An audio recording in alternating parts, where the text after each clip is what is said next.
And joining us live in studio, Zamo Madlala, Radical Economic Transformation on Coalition, a spokesperson, Tsepo Khadima, political analyst, and an economic analyst, Adil Nchabeleng, Transform RSA president, will join us via Skype. Good evening, gentlemen, and thank you so much for joining us. We've been here before, where constantly Eskom will go with a begging ball to NERSA. At the regulator, how much room or elbow room do they have to maneuver and get out of this 20% proposed tariff hike?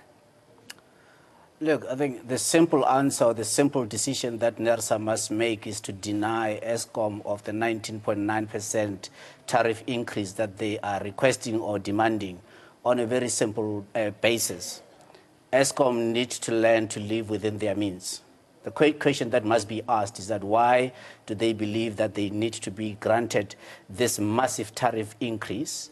And it's really based on two things. First, we see on the 60 billion rand clawback, but also in terms of contingent liabilities which will arise from the independent power producers or the renewables, which are at a much higher cost. And they've been committed to that. So already we are starting to see the devastating effects of the renewables energy program, which for whatever inexplicable reason, the politicians, they are keeping their head in the sand, and that is irresponsible. We need to smell the coffee and then really take decisive action.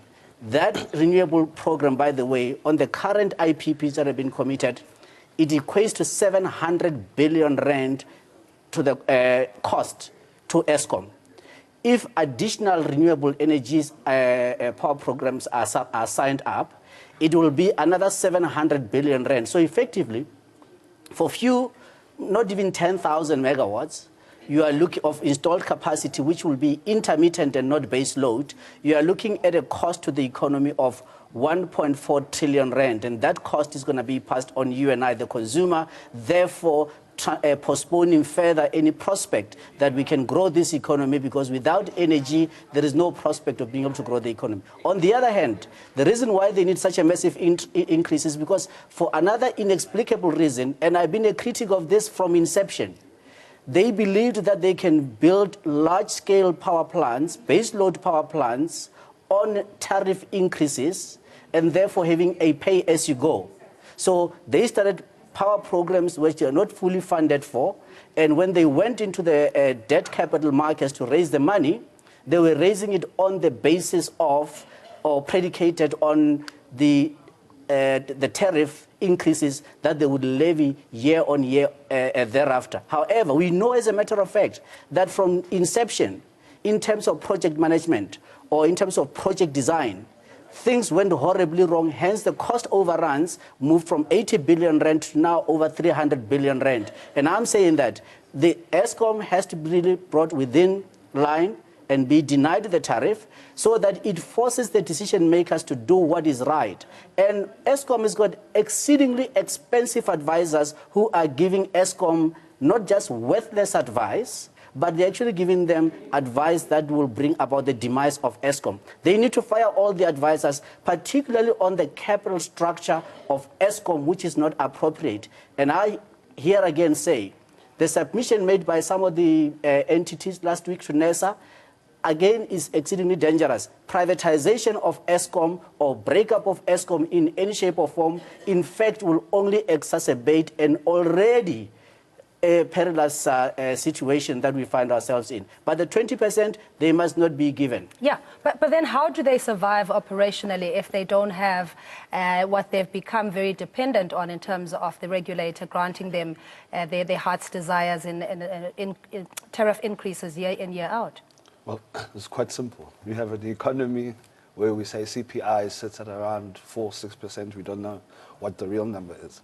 So now if you're going to go and take your energy costs and increase them by 20%. We are saying we want to drive manufacturing, we want to do all of those things. Now, who's going to be able to afford, because all of these costs pass on down to you and I, to everybody. Energy is something that we all need. We don't have a choice. So it can't be that Eskom is allowed to literally hold us to ransom and say they expect a 20% increase. It's just nonsensical.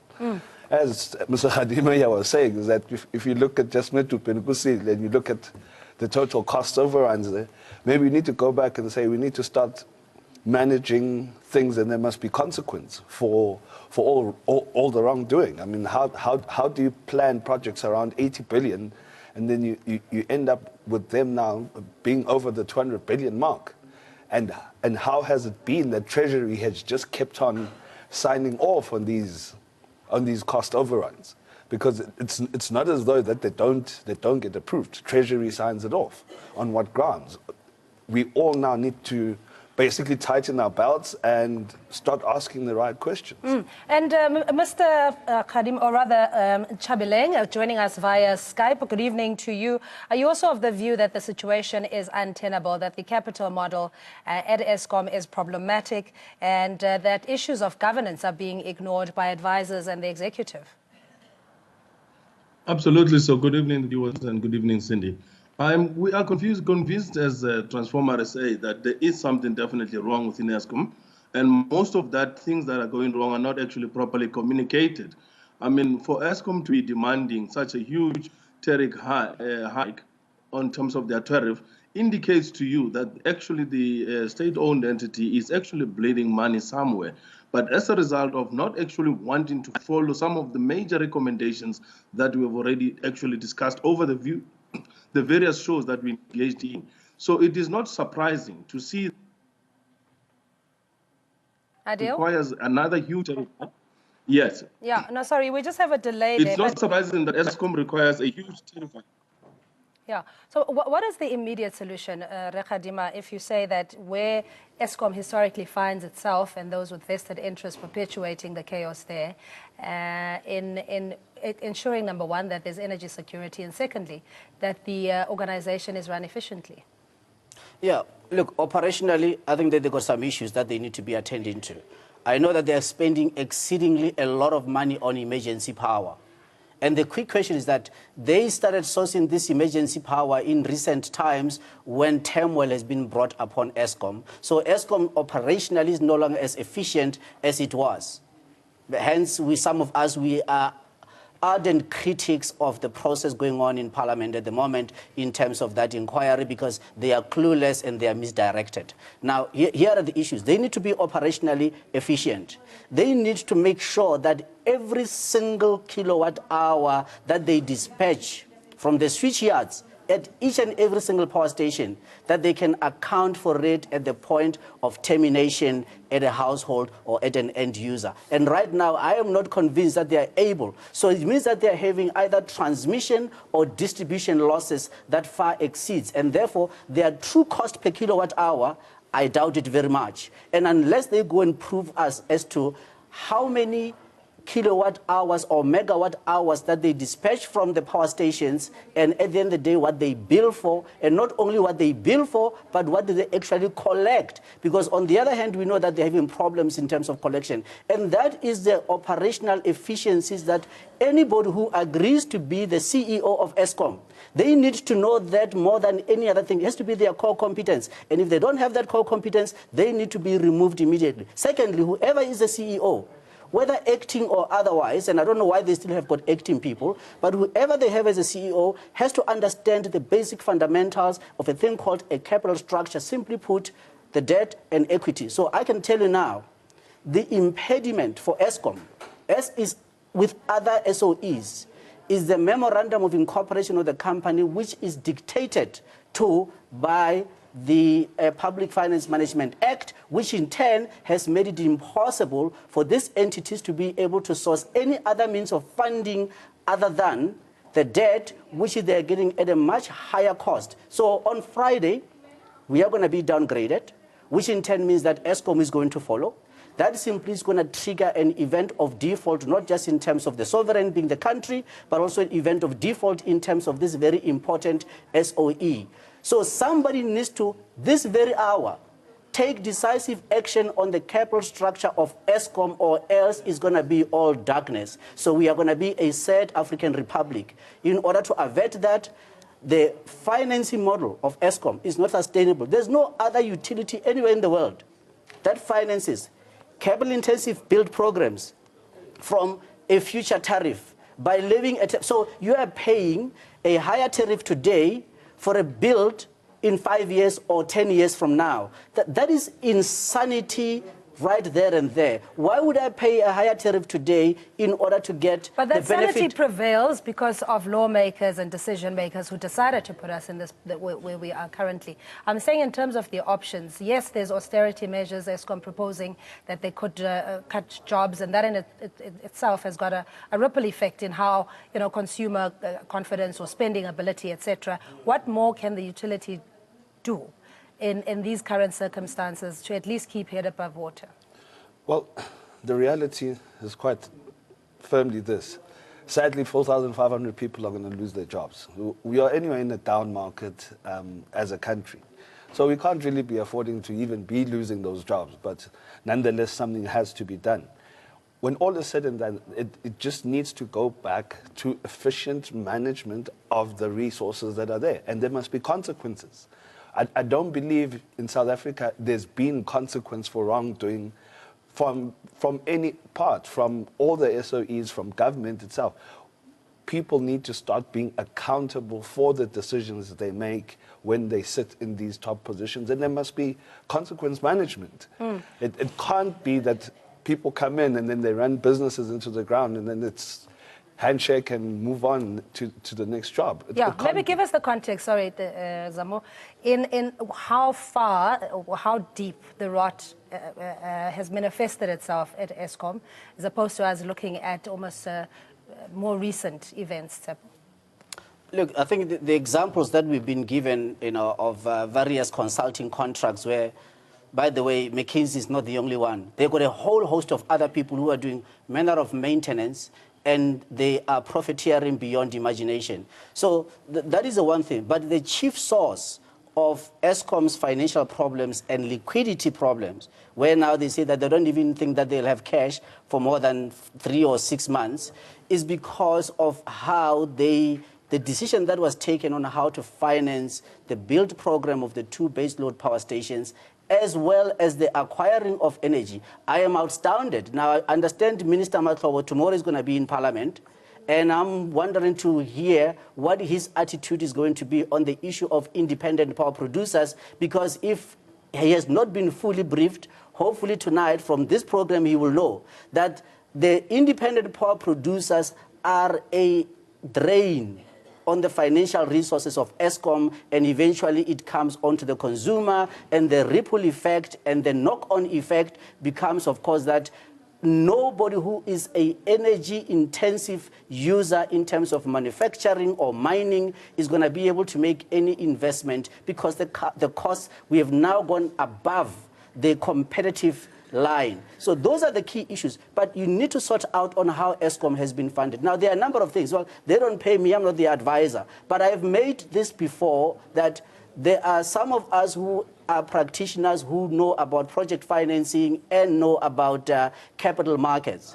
We could have assisted. Nobody has ever called on us. But the people that are there right now, they are not serving Eskom's interest in any shape or form. But if anything, we, all of us in this country, it means that the dividend of economic growth is being once again postponed even further. And that is a situation that is just... you do paint a very bleak picture, but are we spiraling out of control in your view, Nchabeleng?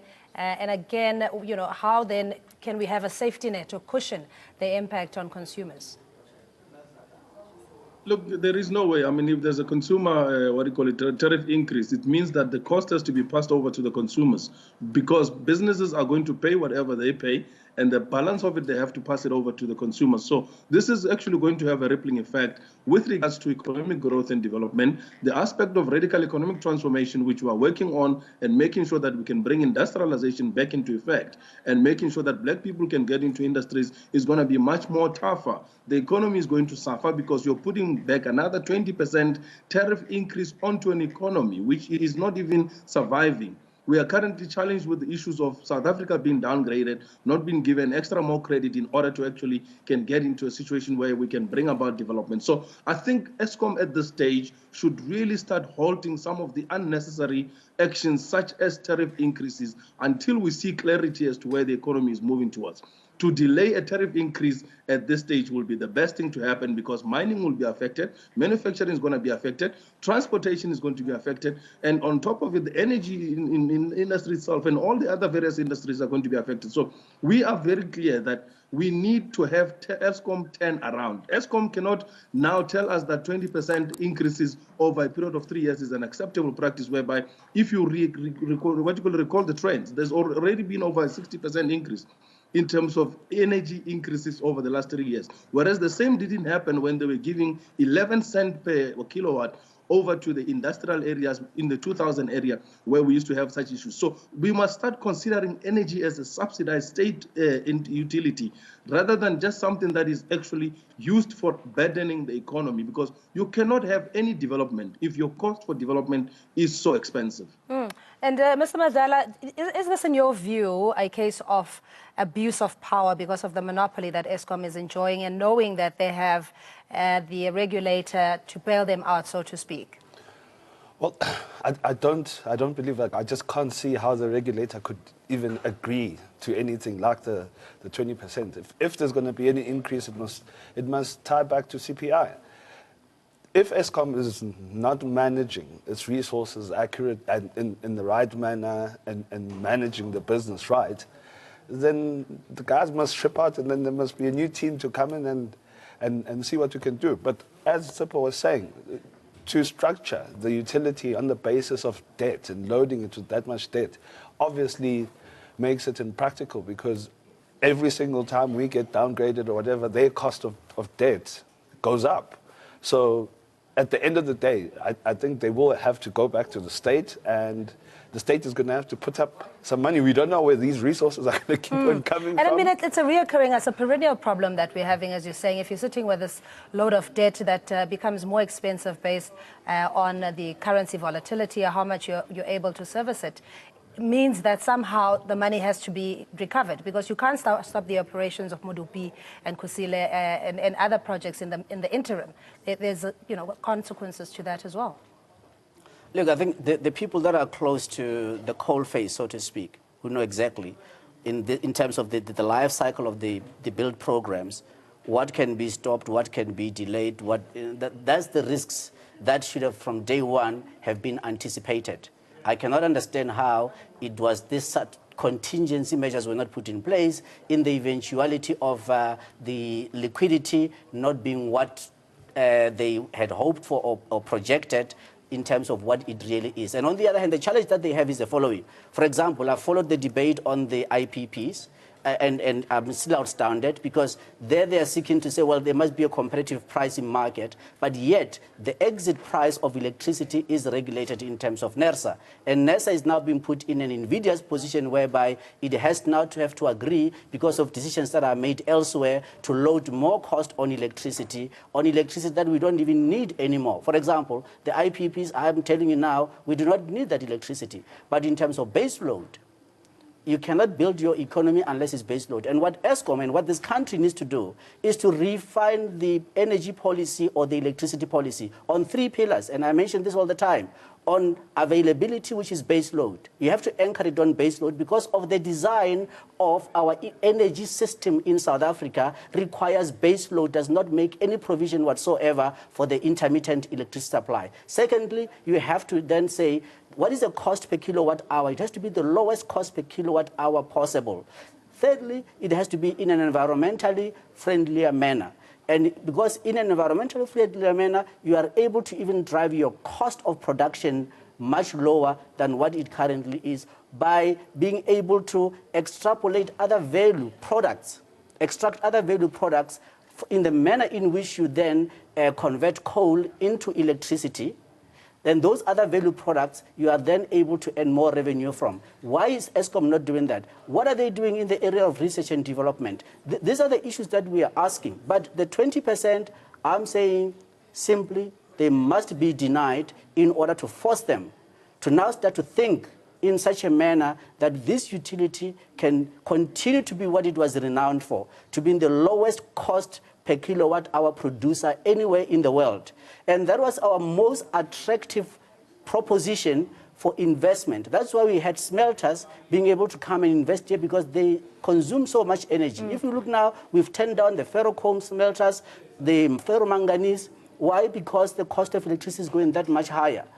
Therefore, meaning our industrial output is reduced even further. Our mining output is declining, manufacturing is declining.